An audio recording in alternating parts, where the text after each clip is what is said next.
Pagi, siang, dan malam, Bu Linda. Perkenalkan, saya Jeffon Lee dengan NIM 1362405. Dan pada kesempatan kali ini, izinkan saya mempresentasikan makalah yang sudah saya buat dengan kelompok saya, berjudul Perancangan Sistem Transportasi Umum, Bandara Kertajati hingga Kota Bandung, dan sebaliknya. Nah, pertama-tama ini adalah anggota kelompok saya, ada Geoffrey, Hillary, Ahza, Hagai, dan juga Gilbert.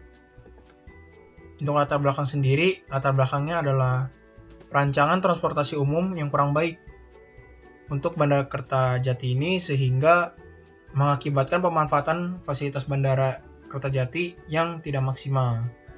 Sehingga menghasilkan dua rumusan masalah, yaitu bagaimana perbandingan biaya, waktu tempuh, dan aksesibilitas berbagai moda transportasi umum Bandara Kertajati hingga Kota Bandung dan juga sebaliknya. Dan kemudian yang kedua yaitu bagaimana strategi perancangan moda transportasi umum perlu dilakukan untuk mengoptimalkan operasional dan pemanfaatan Bandara Kertajati. Nah, untuk ruang lingkup kajian, kami mengambil sumbernya dari survei yang berasal dari sebuah makalah yang dipublish pada tahun 2021, dan surveinya ini diberikan ke masyarakat umum Kota Bandung yang berisi mengenai penilaian terhadap fasilitas dan juga aksesibilitas antara Bandara Kertajati dan Bandara Husein Sastra Negara. Dan kemudian wawancara dan observasi kepada orang-orang yang ada di Bandara Kertajati, yaitu petugas, 2 petugas, dan juga 2 penumpang. Nah, pada intinya, makalah ini akan berfokus pada dampak ketersediaan transportasi umum terhadap antusiasme penumpang, dan satunya lagi yaitu dalam strategi perancangan transportasi umum. Oke, kemudian kita akan lanjut ke tujuan penelitian. Penelitian ini bertujuan untuk mengidentifikasi dan menganalisis perbandingan biaya, waktu, dan aksesibilitas dari berbagai metode transportasi umum, rute Bandung hingga Bandara Kertajati, dan sebaliknya. Dan yang kedua, yaitu untuk merumuskan berbagai rekomendasi strategi yang dapat digunakan dalam peningkatan jaringan transportasi umum, penghubung yang efektif untuk mengoptimalkan operasional Bandara Kertajati. Nah, untuk metode dan teknik pengumpulan datanya sendiri,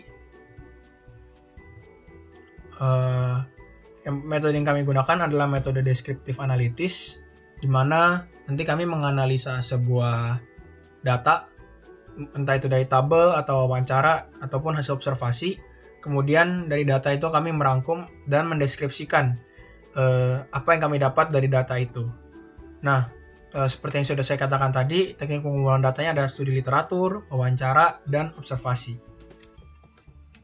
Nah, untuk landasan teori, ada mengenai bandar udara yang membahas pengertian bandar udara menurut UU nomor 1 tahun 2009 dan juga 6 peran utama bandar udara. Dan kemudian ada Bandara Kertajati sendiri dan Kota Bandung dan juga transportasi umum. Nah, kemudian saya akan membahas mengenai hasil penelitian. Nah, pertama-tama saya mulai dari wawancara dan observasi. Nah, wawancara dan observasi ini dilakukan oleh anggota kelompok saya pada Sabtu 6 Desember 2025 yang dimulai dari Jalan Tol Purbalunyi hingga Bandara Kertajati yang dilakukan pada pukul 6 hingga 10 pagi. Nah, untuk populasi dan subjek penelitian, ada 2 dari 60 penumpang pesawat yang ada di bandara itu dan juga 2 petugas bandara. Nah, untuk observasi lapangan ini tujuannya tuh untuk memberikan gambaran kondisi transportasi umum Bandara Kertajati hingga Bandung, dan juga penyebab dari kondisi transportasi umum itu apa. Nah, seperti yang bisa dilihat bahwa untuk transportasi umum kebanyakan di Bandara Kertajati itu travel, tetapi sayangnya untuk travel sendiri saja jadwal dan rutenya masih tidak jelas, sehingga memang mengakibatkan banyak penumpang yang menggunakan bandara tersebut saat ingin keluar dari Bandara Kertajati tidak menggunakan travel. Tetapi di satu sisi, travel juga tidak memiliki kejelasan karena memang berkurangnya minat atau penumpang dari pengguna Bandara Kertajati ini.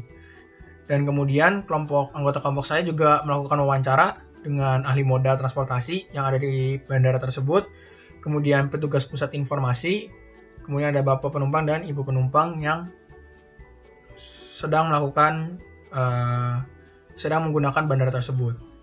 Nah, dari hasil wawancara tersebut, kami menyimpulkan 5 tema, yaitu keterbatasan layanan transportasi umum, seperti yang didapatkan dari observasi lapangan tadi. Kemudian rendahnya tingkat integrasi sistem, artinya memang secara umum transportasi umum itu tidak memiliki hubungan antara satu dengan yang lainnya, antara kereta api dengan bis, atau bis dengan travel, atau travel dengan kereta api, dan sebaliknya. Jadi memang sulit bagi para pengguna Bandara Kertajati untuk menuju ke tujuan akhir mereka, sehingga merujuk ke tema ketiga, yaitu ketergantungan penumpang terhadap transportasi pribadi.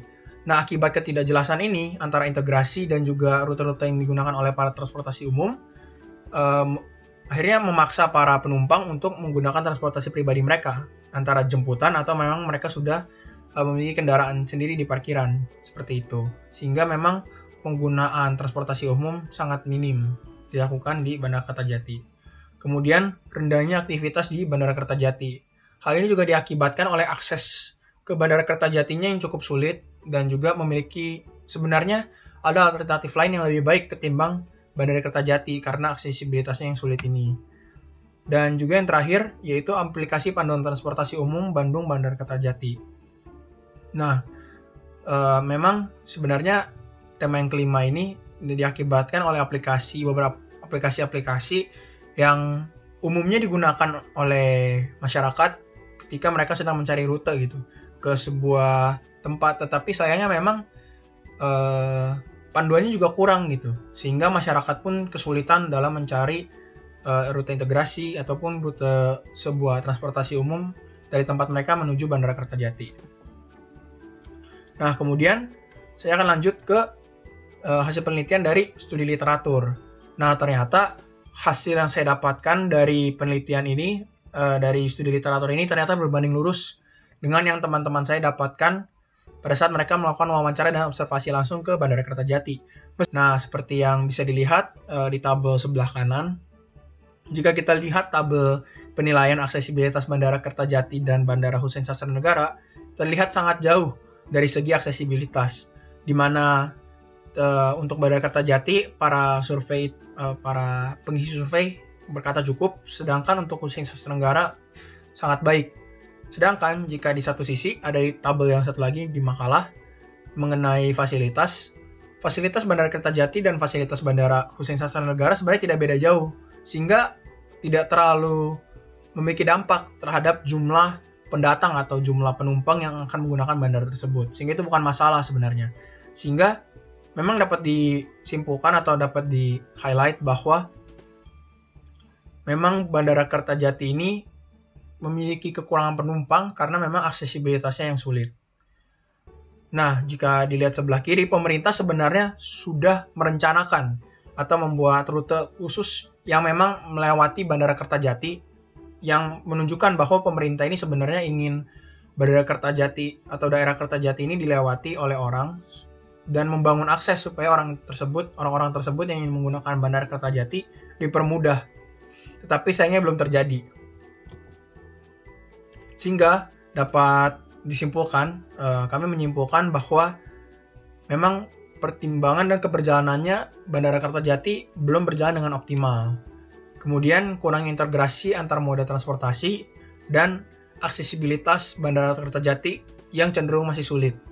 Sehingga dari kesimpulan tersebut, kami membuat saran. Yang pertama, yaitu untuk membuat integrasi moda transportasi umum yang lebih baik dan lebih jelas. Misal, mengenai travel, KAI, dan WUSH. Jika travel berhenti di tempat B, berangkat dari tempat A, maka dari tempat B itu dapat dilanjutkan menggunakan WUSH atau KAI atau lain sebagainya. Kemudian yang kedua yaitu pemerintah yang lebih aktif dalam membangun akses, karena pemerintah sendiri yang memindahkan operasionalitas Bandara Husein Sastranegara ke Bandara Kertajati, sehingga pemerintahlah yang seharusnya memperhatikan gitu, menjadi salah satu faktor yang membuat aksesibilitas Bandara Kertajati ini lebih mudah bagi pengguna-pengguna Bandara Husein Sastranegara yang sering berpergian dan harus terpaksa menggunakan Bandara Kertajati. Seperti itu. Sekian, terima kasih atas perhatiannya Bu Linda.